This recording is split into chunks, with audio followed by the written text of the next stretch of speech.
Blog Talk Radio. Live from the nation's capital, it's Quintessential Listening, Poetry, with host Dr. Michael Anthony Ingram.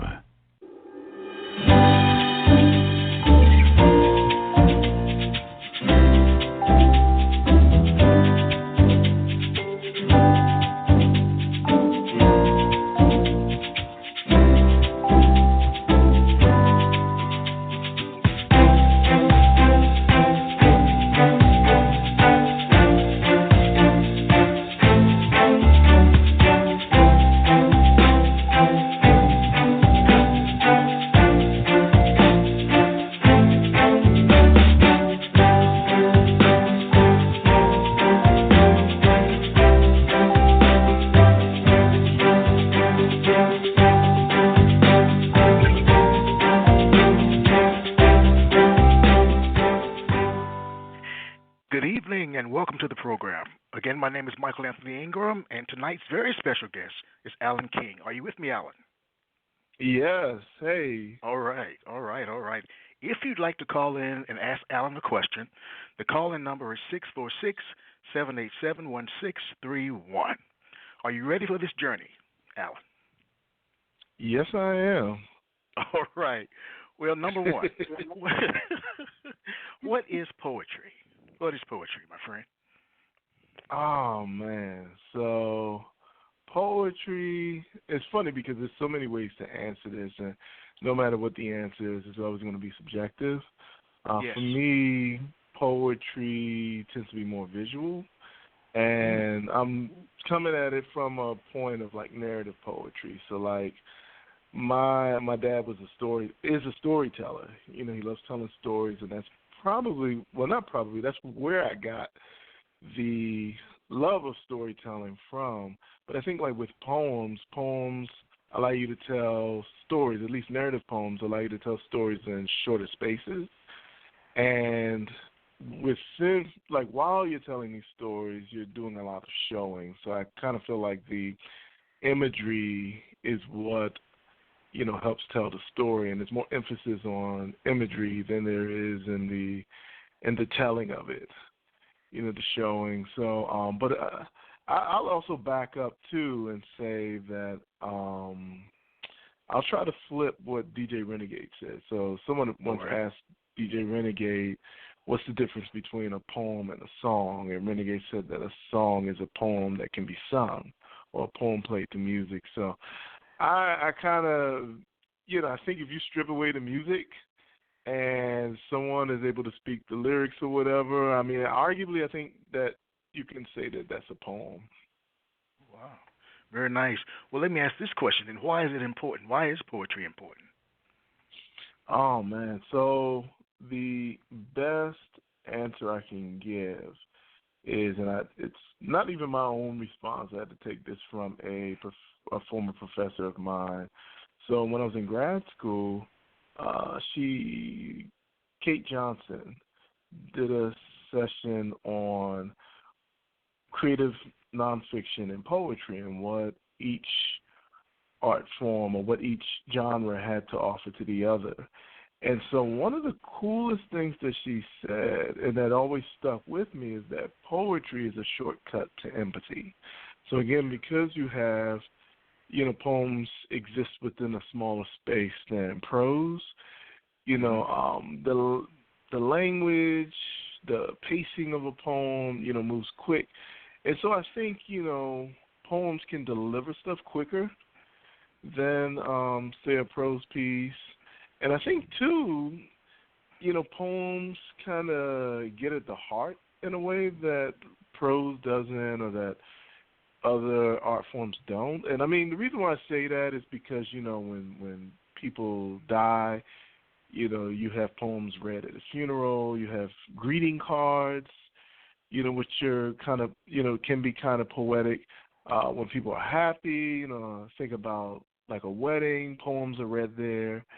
And so I think, you know, it's just that poetry, the form itself, has a way of getting at the heart quicker. But then, you know, some folks also argue too that poetry is kind of like on some elevated language, so you can say things in a way that gets at the heart as well. So like one of the things when I go around visiting schools as part of Penn Faulkner's Writers in Schools program, the students will always ask me, well, how did you get into poetry? And it's funny, 'cause I will say I got into it because of the girls, like I wanted to get girls or whatever. And cliche, but for me at the time, and what I still think of, is that there were things, there was a way that poetry allowed me to say certain things that, I couldn't say just speaking it, or, that I haven't heard in a way, haven't read in a way like reading prose. So. All right. Well, at this particular juncture, give us an example of your work. Okay, so this poem, I'm not even going to say what the moment is about. I think the poem is self-explanatory. But if there are questions, feel free to ask me, or if someone's listening in and have questions about what's going on in this poem, please feel free to call in and ask about it. But this poem is called Beacon. An intern asked, "Aren't you scared?" And you remember the hospital clerk saying what you're doing is courageous. You do what you have to for your wife whose life is leashed to a box, cleaning her blood before spooling it back into her body. It does what it has to because her kidneys can't. And weren't they courageous, standing their ground before lupus took them out? Its gluttony left you scratching your head, lost in this new life, the one that marks you donor and your wife recipient, the one where the transplant center is another turf to navigate. This life, where words like renal failure and nephrectomy seizing your new tongue. You watch your wife sleep while the machine chimes and beeps, remembering the intern's question. Of course, there were moments that gobbled your bravery to a morsel. The emergency room visits, lupus nearly taking her out. And isn't she the courageous one? How she welcomes each day, even those where grief is the overcast sky. Those moments when the only light is her heroic heart, blazing these dark streets, winding beyond the mysterious and unknown. That's it. Beautiful and powerful. Thank you. How does a poem begin for you, with an idea, a form, or an image? Image. So, like, I am very, very visual person. So, when I talk with folks, they'll say, "Oh, a poem." When a poem for them, when it comes to them, it comes as like a line, a couple lines, or something like that. And for me, that's happened maybe a few times, but it's rare. For me, a poem will begin with like a series of images. And actually, it'll be, like I would be somewhere, and maybe it's the music, whatever, but there's always some sort of trigger, something that triggers a moment, a memory, or something. And so a poem for me will come in like slivers of a memory. And then, my process is sometimes, when I first started writing, I would try to write everything down and retell it. But lately, my process, has been to just let it kind of play itself out. And when it is time for me to write, or when I feel like I have enough to start putting out on paper, I don't worry about what I remember or what I forget. I always feel like whatever I remember when it's time to put down is, what's meant for me to put on the paper. And what I forgot, I kind of look at it as like my mind kind of self-selecting, what details are not important or what details are. But for me, it's always an image or a sliver of a moment. And initially, I'm writing it just to record it, but then the next step is like, okay, well, I have this moment, I have this memory. How do I want to use it? What message am I trying to get across? And so then in that sense, the memory or the moment that I'm reliving or recording becomes a vehicle for like a larger message. Well, please share another piece of your work. Okay, thank you. So since I read Beacon, I'm going to read the poem that follows it. So this is Into the Light. You're a floor below me, healing in your room. Both of us soar from the divine puppetry of science. God pulling the surgeon's strings, sliding the kidney from inside me, routing it to its new body in Connecticut. And wasn't he present in the hand's deft dance, and how hope lights the operating room like a stage? Your new kidney ready for its debut inside you, having traveled in a freight of prayers, 17 hours from Minneapolis to D.C.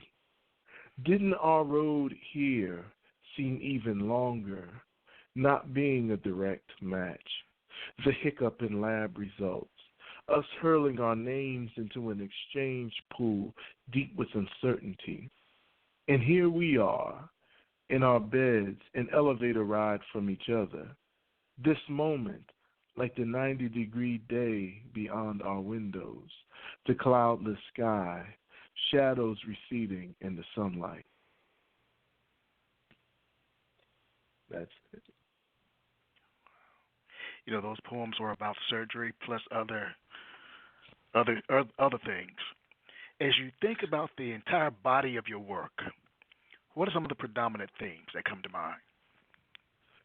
Well, so when I think about the work, because I have 2 books out, and then what I'm reading from it's not a complete manuscript, but it will most likely go into whatever the 3rd book is. So I always look at where I was, like where I was at the point in my life when the first 2 books were published, and then the stuff that I'm writing now. And so with Drift, when I was writing Drift, or in the process of writing Drift, what came up a lot was like longing and relationships, and actually past relationships.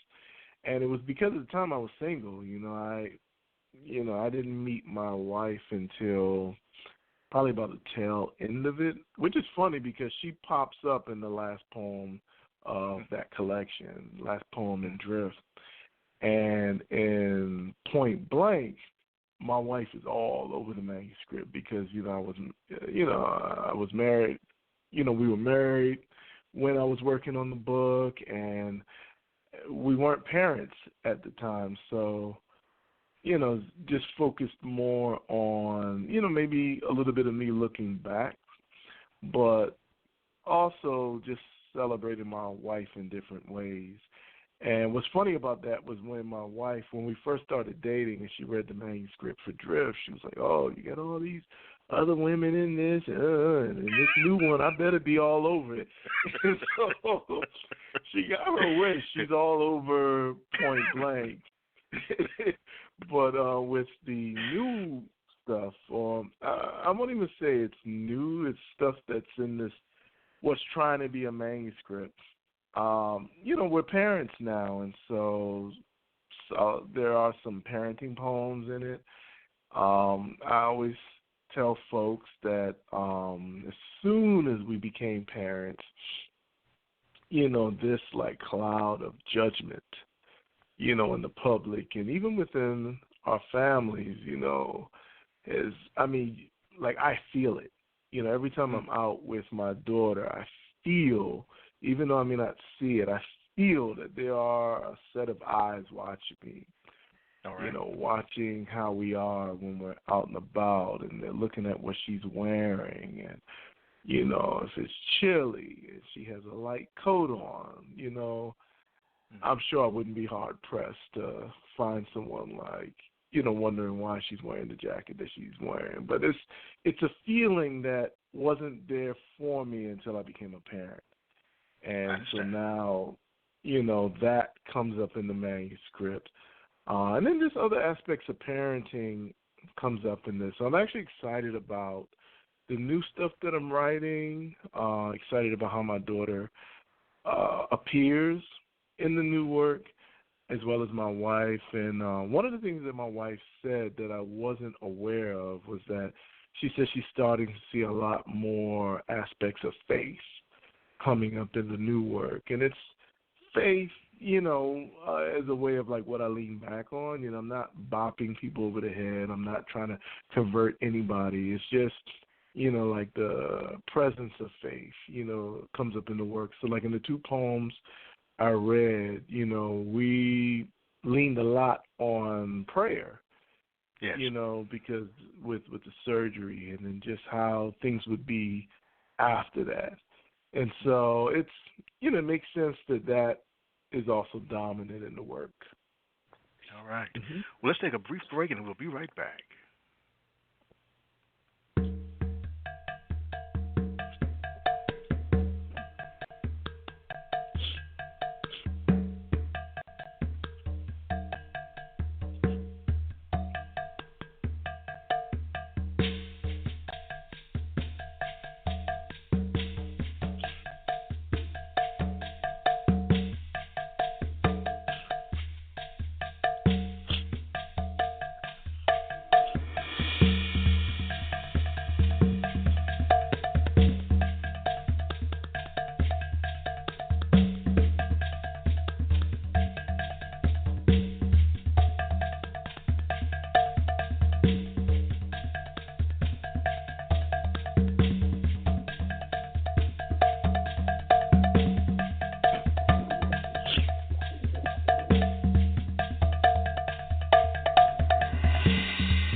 We are back. My name is Michael Anthony Ingram. I'm here with the incredible Alan King. Alan, question for you. Sure. All right. Do you sit and think through every word of every stanza, or do you write freely and allow the words to flow? I'll say when I first started, I thought through every word, and now I tend to write more freely, and it's probably because of like the poets I read. So like Tim Siebel's, when I read his poems, they have a conversational style about them that I like. And there's still decisions being made on the page. So like, even though my work is conversational, there's still, if I see opportunities to play up certain literary devices, I do that within the work. But I think initially it's just getting the poem out and then going back and constructing it and, looking for the opportunities that I didn't see when I was initially putting it down. All right. All great writers have great writing influences, and you mentioned a poet. Who are some of yours, and what makes them great in your eyes? Oh, man. So, like I said before, Tim Siebel's, he's the former poet laureate for Virginia. And when I first read his work, because I was pretty well read in poetry, and I had not read anyone like him. Like, his poems are funny. His poems are, even the political ones, even the ones where he's like, writing about race. And it's a technique he uses called the tickle punch technique. And, it's where he tricks the reader into thinking that the poem that they're reading is a safe one. and they can put their guard down, and then boom, he hits you, and then when you put your guard up, he kind of tickles you again, and it's like, hey, it's not so bad. You drop your guard, and bam, and he does that throughout a whole poem. He'll do that throughout a whole collection, and if you see him or hear him read, he's really great at reading his work. He does that. So he's definitely an influence. The current poet laureate for the U.S., Joy Harjo, is another influence. Like, I'm going through one of her selected collecteds. She has some horses. But with Joy, Tim and Joy were my teachers in grad school. Oh, wow. And, and they both did the blurbs on the back of Point Blank because, when I was reaching out for blurbs, I thought that they would best be able to write about it because they were very influential in help me shape the manuscript, which became the book. So with them, having, learned under them, studied under them, I guess it's like with anybody that I've workshopped with before, like their voices stay with me. So even when I'm writing or when I'm editing, like I can hear Joy in my head. And Joy's thing was parallel time. So, yeah, you're writing a poem in this moment, but what's going on in the parallel time? Or is there a parallel moment to this? And so that's her thing. Tim is like he wants me to, Tim thinks about writing poems as like playing a solo. And so if I'm working on a poem and I think I got it where it is, Tim's like, are you really sure that you've maxed every opportunity out on the page? So definitely Tim Siebels, Joy Harjo, then there's Patricia Smith. I'll even say Cornelius Eady, because of his way of using voices. And I'm thinking, my mind is automatically going to his collection, Brutal Imagination. He did the voice of the imagined black men that were blamed by for killing the kids. A time when two white women drowned their kids and blamed it on a fictitious black character. So he writes from the perspective of those fictitious black men. So Cornelius Eady, who else? And the person who I really, really love is Jan Beatty. And she has her style of poetry, like she's a narrative poet, at least I consider her a narrative poet, but her stuff always knocks the wind out of me. Like I'm never ready for her poems, even though I think I am, but when I read them, like just where they take me, I'm just like, ooh, like I'm hurting at the end of her pieces. And I first heard her read at a Split This Rock poetry festival, and have just been following her work ever since. And just off of what I can recall right now, those are some folks that are really doing it for me right now in poetry. All right. Well, share another piece of your work. Okay. So earlier you had asked me, like, what are some dominant themes, and my wife went through the manuscript and was like, man, you love to eat. And that is true.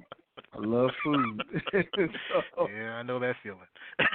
Oh, I love it. So this poem I'm going to read is I always have to give a brief, background story about it. So my wife and I, we commute to and from work, and she loves to talk. And we have an hour-long commute. And so when I go to pick her up, I'll say, hey, how was your day? And she goes off, just everything. And, the remaining 15 minutes, so this is, again, an hour-long commute. Remaining 15 minutes, she said, oh, I'm sorry, babe, how was your day?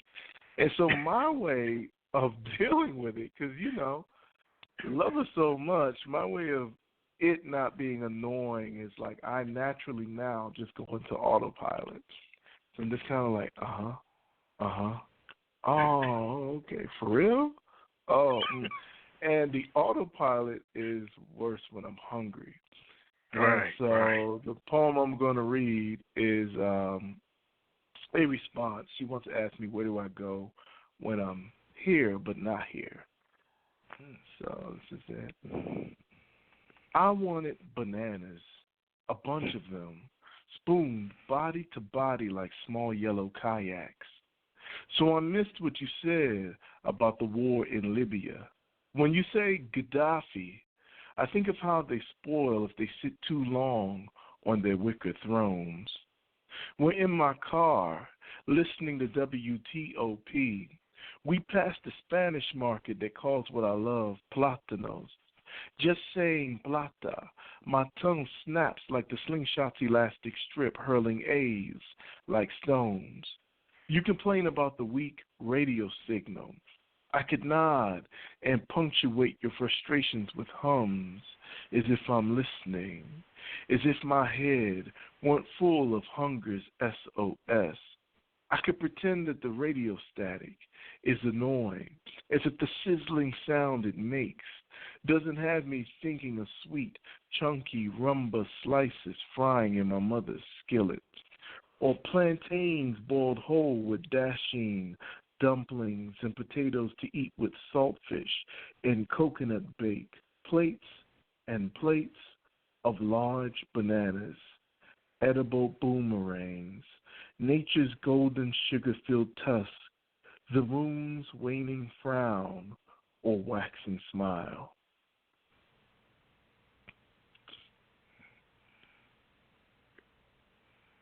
That's it. I could see it. I could see it. Talking about being a visual poet, I can see it. I can see it. And it makes me hungry. I should share that with you. It makes me hungry.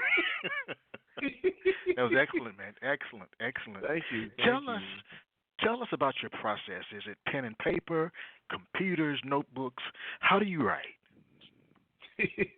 So back in the day when I first started, I would try to walk around with a notebook, physical notebook and pen, and would end up getting no writing done because for some reason me carrying around a pen and pad, the expectation of writing chases away like any inspiration I have. So now I think like with all the digital tools that we have, like I can say I'm more of a digital writer. So like I have Evernote on my phone, the Evernote app, and I have like other note-taking apps. And so, the cool thing about it is that it's always with me, but there's no expectation that something has to be written.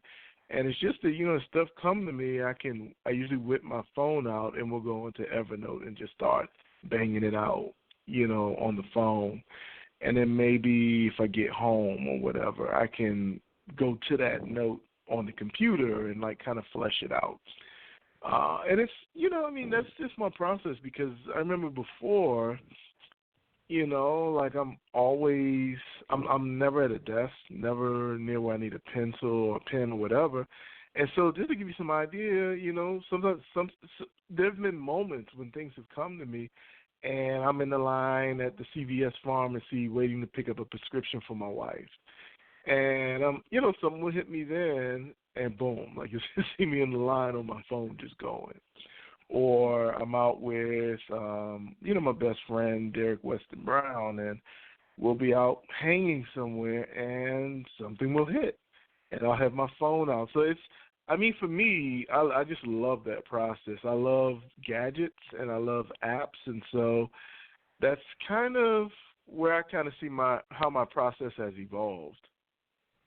Right. Well, share another piece of your work. Okay.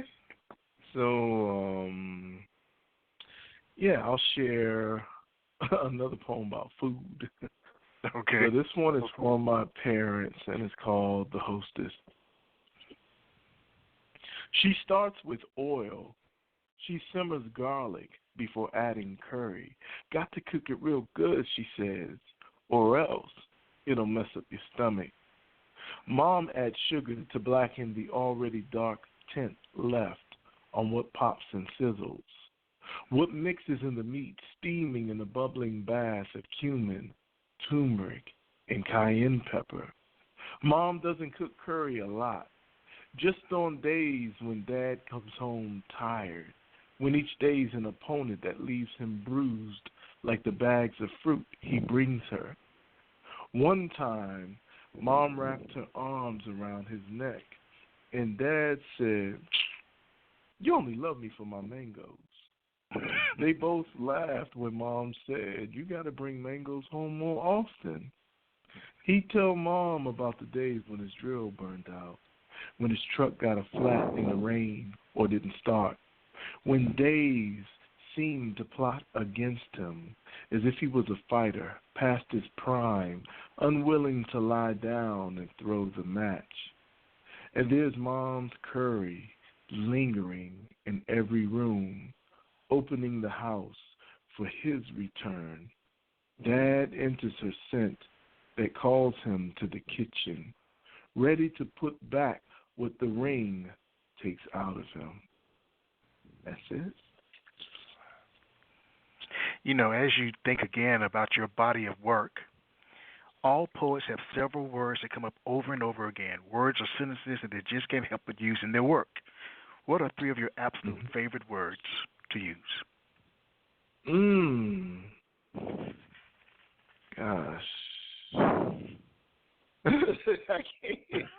I can't think of them. I can't think three words. I know. Yeah, I can't. Food. Think, well, yeah, food terms. Okay. Food terms come up a lot in the work, and the funny thing is, I'm not hungry when I'm writing these poems, so I don't know.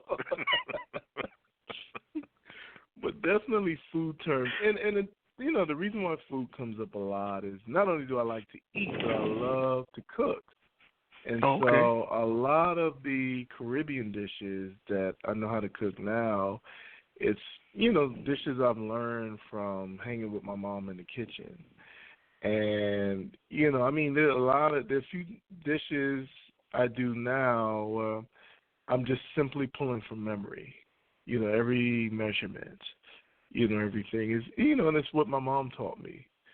And you know, just to kind of add another dimension to that, another reason why I loved hanging out with my mom in the kitchen is because my mom doesn't read poetry.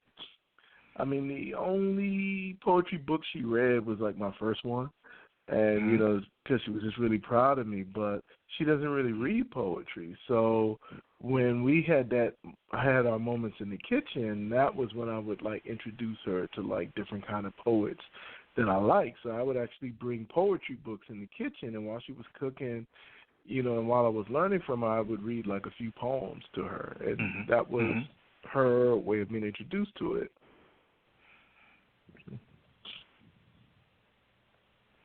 Do you think that you were meant to be a poet? So it's funny. I think the best way for me to answer that is, you know, some people ask if I chase poetry or if poetry chased me, and I think it's a little bit of both. Like I think, you know, I had a bad encounter with poetry when I was in fourth grade. And so I was like, oh, I hate poetry. But then, you know, there were other moments in my life where I felt like I couldn't escape it. Like when I was in middle school, the teacher did a unit on poetry. I thought it was cool. I wrote a few poems, and then I was like, okay, I think I'm done with it. And then it came back when I was in high school. And it came back because the first live, living, breathing poet I met was my English teacher. And, you know, senior year high school, he would not only teach us the different rhyme schemes, but he would also bring in his own poems. And so, you know, to try out with us. And so, you know, I think there are like so many moments in my life where I was like, okay, you know, I did poetry. And at the times I wasn't thinking about writing a book. I wasn't thinking about blowing up. I wasn't thinking about any of that stuff. I was just having fun with it. And then, you know, I'd say, okay, I guess I'm done with it. And then there would be like something else in my life that would bring me back to it. And so I don't know. I don't know what you would call it. I don't know if you would say that I was meant to be a poet. I don't know. I just know that I guess my way of answering it is that I look at these different instances where poetry kept popping up as like, maybe poetry following me, or maybe poetry telling me I can't get rid of it that easily. All right. Share another piece of your work, please. Okay. So I will looking for this one poem. Here it is. So it's a poem from my brother-in-law. I don't even know if he read the poem. I posted it on Instagram where he is, and I don't know if he read it, but this is for him, and it came out of a conversation we had, and the poem is self-explanatory. But it opens with an epigraph. So the epigraph is a quote. It says, "When you run the marathon, you run against the distance, not against the other runners and not against the time." And that's a quote from Haile Gebrselassie. Yes. And the title of the poem is called Stride, and it's from my brother-in-law, Tolu. "I don't remember when it happened," he says. "All I know is one day Eli put himself to bed. You watch your brother-in-law with an envy you haven't felt since you were 16, when you learned your little brother lost his virginity before you. You remember feeling like he crossed the finish line before you started the race. Your brother far beyond the horizon of that milestone. And you're just as far behind your brother-in-law, wishing you could breeze the distance to him in this full marathon called parenting. Even now, he's disappearing from your field of vision as he goes on about his kids sleeping in their rooms, while your 3-year-old holds your bedtime hostage, demanding another story, crying and jumping when you say it's sleepy time. She's taken over your California king, doing mixed martial arts in her sleep, the toddler with the elbow and knee strikes, with the jabs and overhand punches, your bonnet-donning pajama kid. Test your limits when each sleepless night leaves you like a runner at mile 20, hunched over, gasping, glinting with sweat, muscles blazing, but this is just the starting line of a long-distance test of patience. It's how your parents must have felt, especially your poor dad. It couldn't have been easy being the only foreigner at his job, trading barbs with the other black electricians who riffed on his accent and the extra stuff he got from the white foreman. It couldn't have been easy trying to keep it together, verbally sparring with guys he was smarter than, then coming home to your attitude. How many times you almost broke his patience when he nearly came out of himself to give you a piece of his mind. Luckily, he never broke his stride. If you learned anything from him, it's enjoying small victories, even in the moments that seem hard. It's the lesson your brother-in-law takes in stride. His stories about his kids is his way of coaching you to keep running. That's it. Powerful work. Thank you. We'll be right back.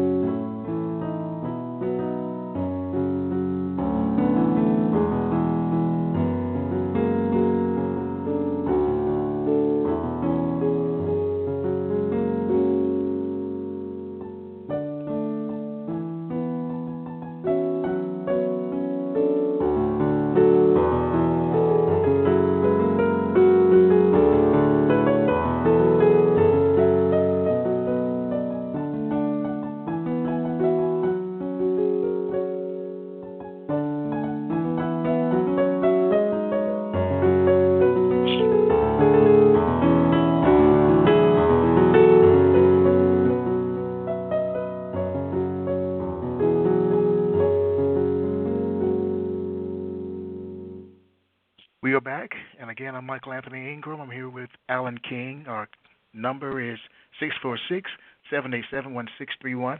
You know, Alan, we live in a very complicated world, I believe. And I'm wondering, what do you see as the role of a poet in modern-day society? So I definitely see the poets, excuse me, as the archivists. So like documenting various moments in history. I also see the poet as sparking, conversations amongst people. The poet, I kind of see the poet. I won't say the poet is the instigator, but the poet kind of gets folks agitated and ready to create ready to be active for some sort of change. And I also see the poet as, I just had it. But yeah, I also see the poet as, the one sharing the vision of like what's possible.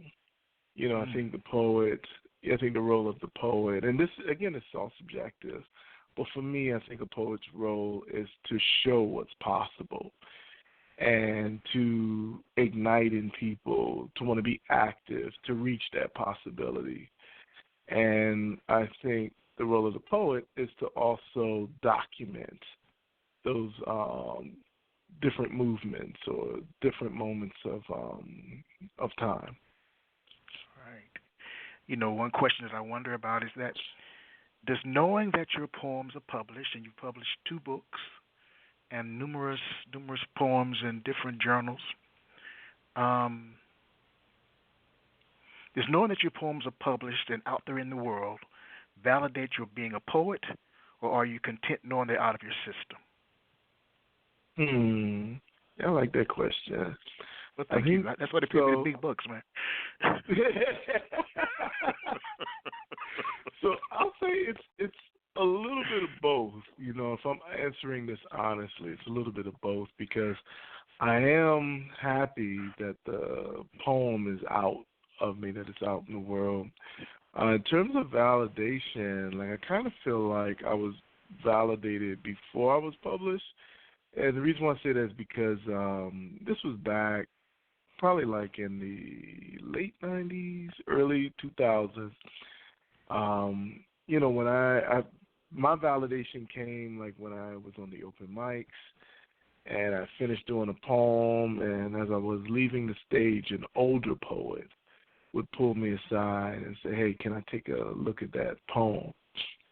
And, them marking up the poem, and showing me ways to make it stronger. And the reason why, for me, that was validating is because, even though they marked up the poem, and of course they would ask, "Hey, do you mind if I?" And I would say, "Sure." But the reason why that was validating for me is because, in order for them to put in the time to even look at the work and mark it up and give me suggestions on how to make it stronger, they had to have heard the possibility of something in it, the potential in it that I probably wasn't hitting at the time. So that and workshopping with them was definitely validating, but I'd be lying if I said that seeing my work in print wasn't validating. I think it's another form of I'll switch words. I won't even say validating for this. I'll say that it's another form of fulfillment, because a lot of what we do, at least from what I see and from other poets that I talk to, other writers I talk to, you're doing this work alone. I don't know of any poets that have a hype man behind them looking over their shoulder yeah, it's fire. I don't know of any poet that has somebody in that space. It's usually just you and the work. And so to get to a point where you think it's ready to be put out there and for it to be received by being published and, knowing that it's going to be read somewhere, I think it's a different kind of fulfillment, and it feels good. All right. Share another piece of your work, please. Okay. So this next poem I'm going to read, my wife loves this poem, and I think it's ironic that she likes it. So that's all I'm going to say.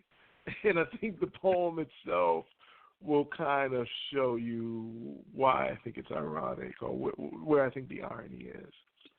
So this is called Gluttony. Combing the bargain bin. A woman who's not your wife brushes beside you, asking if the Roy Hargrove CD you're holding is any good. She's close enough for you to smell her ginger patchouli body wash, the angle she gives you in her leather bomber jacket, the one unzipped showing a white tee retracing her athletic stomach and arms, the jacket with its collar flared, makes her a bright blossom booming its honeydew-scented tune along her neckline. And your father's voice from 2 decades before warns you about gorging on everything you see. You were 16 the first time he told you, when your hunger hovered like that summer at Myrtle Beach, sister strutting the boardwalk beneath a honey barbecue sun whose sweet light made each of them a long stretch of marinade, a chromatic scale of flavors along which your tongue was burning to play. And isn't temptation always lurking, eager to hold our common sense hostage? You tell the flower woman you're married after she points to a flyer for a Roots show and says y'all should go. When she says, "Are you happy?" you remember a brother once asking how you could love one woman when the world's a buffet. The possibilities of pleasure laid out like jumbo crab cakes, lasagna rolls, and buffalo wings. What's gluttony if not a symptom of our own hunger consuming us? Wasn't Jack as careless selling his sustenance for a handful of beans? You remember the story of the stalk that almost made him a hungry giant scrub. You still hear the pastor preaching about gluttons wearing the rags of drowsiness, which is how your wife found you, stumbling through the days. Your life before her was a stringless violin, a dark garden of wilted sunflowers, a camper trailer rusting against a moldy brick wall. You were once a city of power lines, boarded up clock towers, junked cars, and blazing drum barrel fires. What she saw in you, only her heart knows. Just like it knew you'd leave the temptress back at the listening booth, watching the automatic doors close behind you.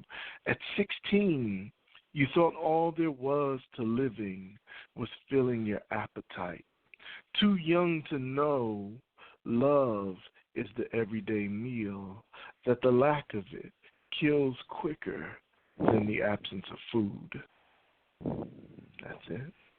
Wow. Food is one of your favorite words.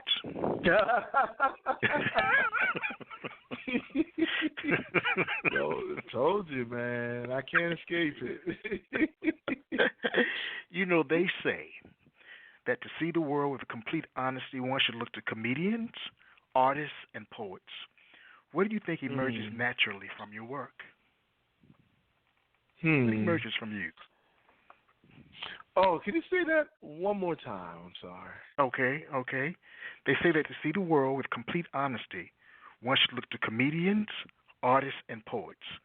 What do you think emerges naturally from your work? Okay, so you mean like in terms of like themes or Who are you as a poet? Okay. So and this is probably not going to be popular, but I kind of see the similarities between a poet and comedian, and not so much in the sense that the poet is trying to entertain people and make them laugh. I see it more so in the terms of process.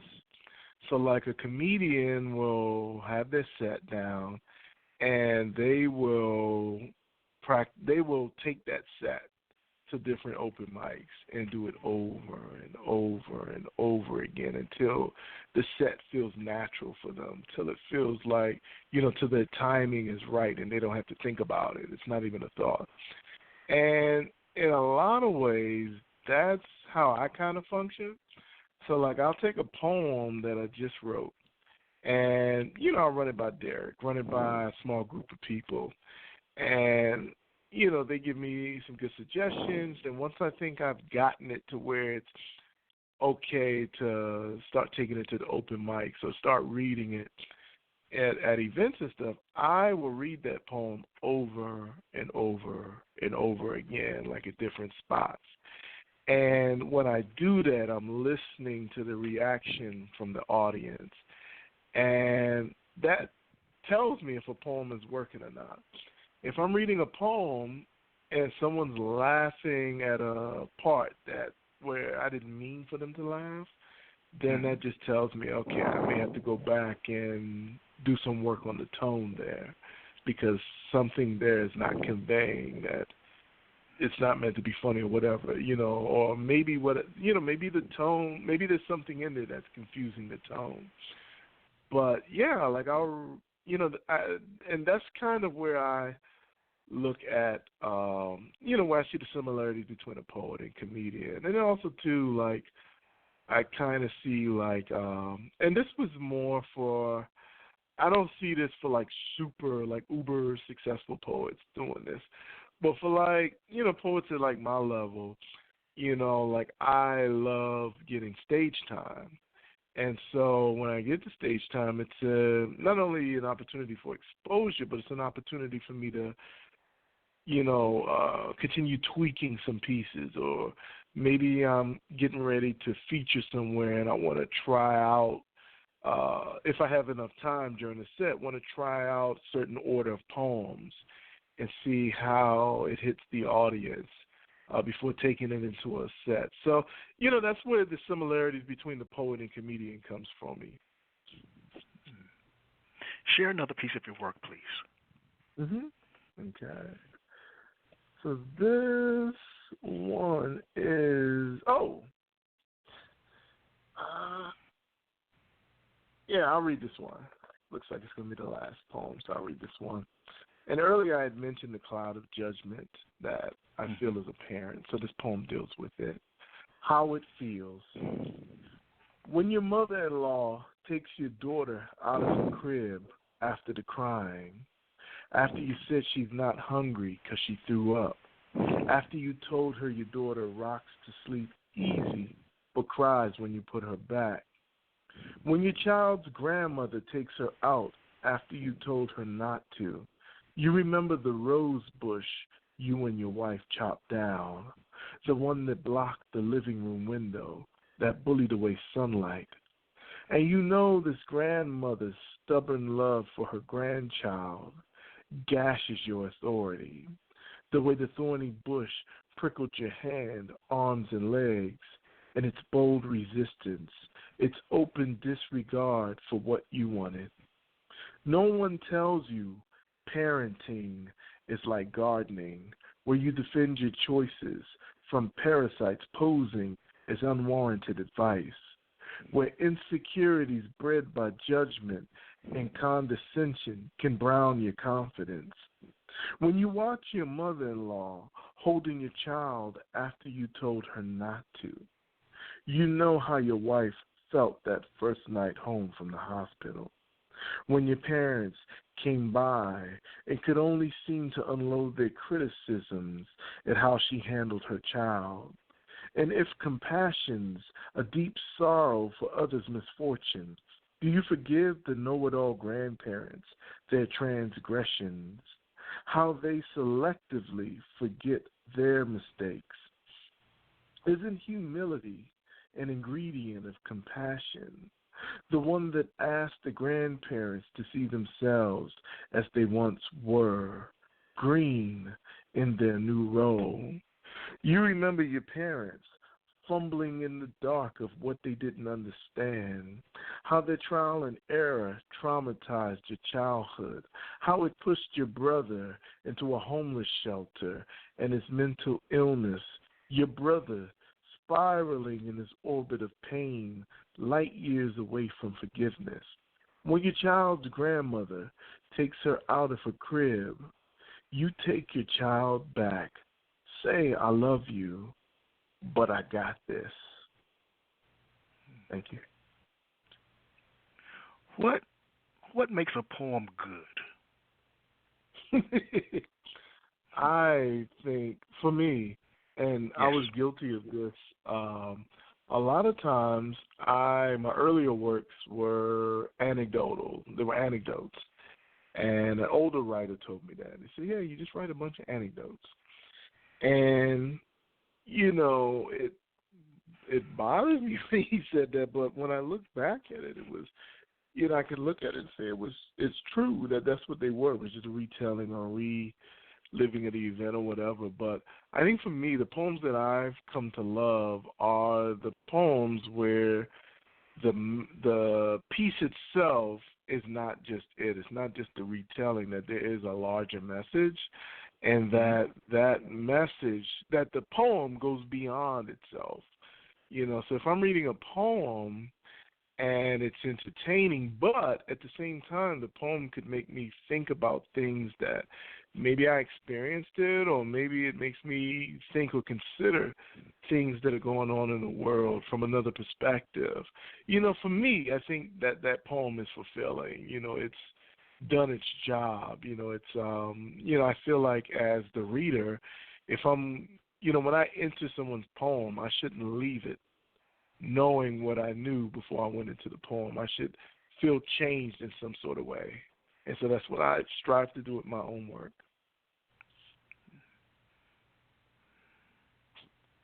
I know that you've written 2 books, Point Blank and Drift. Are they both available on Amazon or other places? Yep. So Point Blank and Drift are both available on Amazon, and Point Blank is also available as a Kindle, as an ebook. And I recently released Point Blank as the audiobook. So if you look them up on Amazon, you'll see the 2 editions there. But yeah, for right now, those 2 books are the only books I've written. Let me ask this question. If you had to convince a friend or colleague to read Point Blank, what might you tell them? I would ask them to look at the cover. And the cover is of a young man crossing the street with his earbuds in. And I would ask them, where do they think he's on his way to? And I would tell them if they wanted to find out what's likely going through that young man's head, that they'd have to open up Point Blank to find out. All right. I like that. Thank you. You know, we're closing in on the end of the hour, and I can listen to your work forever because it's just incredible. It's great work. Thank you. You know, Thank you. When people hear your work, I'm sure they usually want more. What's next for you as a poet? Oh, you said what's next to me? What's next for you as a poet?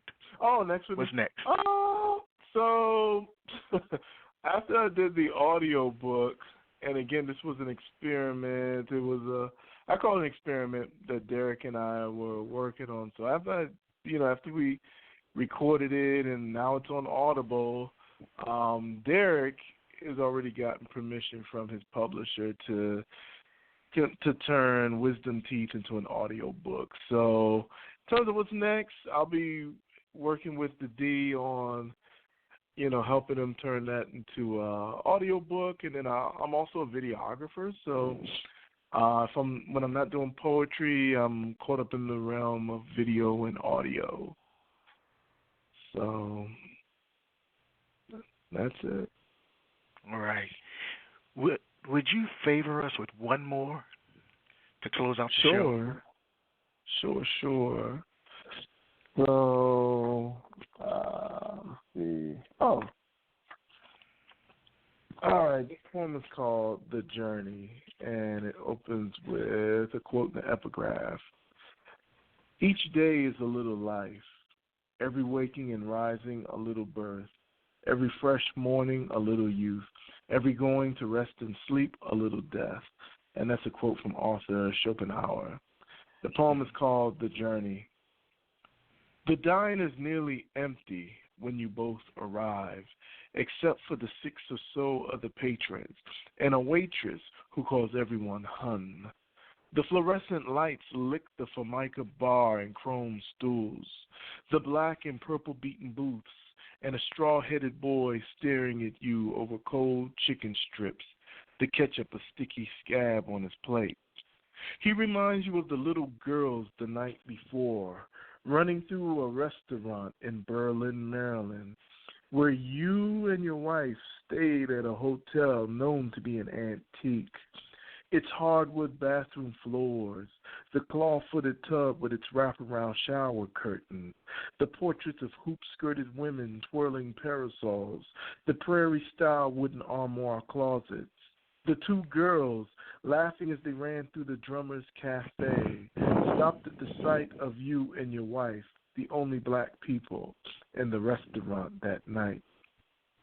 When you remember the patrons' darting eyes at your wife's dreadlocks, the way the hostess smiled past you to the white family she sat while you waited, when all around you the consensus seemed to echo the nursery rhyme, how did it get so late so soon? It's night before it's afternoon. You remember the loneliness of feeling like the only one fighting for sanity when the world makes you someone else. You watch your wife rub her full moon and talk to your daughter 27 weeks alive inside her, knowing that each day is a little life, each step towards progress, a little birth, even if the journey is full of off-ramps, like the one that brought you both to a bright diner on your way home, to the slurping straw that says the blonde boy savoring what's left of his chocolate shake before he sacks out on the plush seat, his mom flipping through a magazine picking at her fries. You watch him wrapped in his blue blanket as if sleep weren't a little death, as if the world weren't a dark dream, haunted by a boogeyman's appetite for innocent things. Thank you. Incredible. I'd like to thank you for sharing your amazing work with us tonight. And hopefully you'll return to the show and share more of your work. Yeah, thank you so much for having me on. You know, honored to be in this space. So thank you for inviting me. It's no problem. And to our listeners, take care. Until next week, we'll talk again. Have a good evening, everyone. Good night.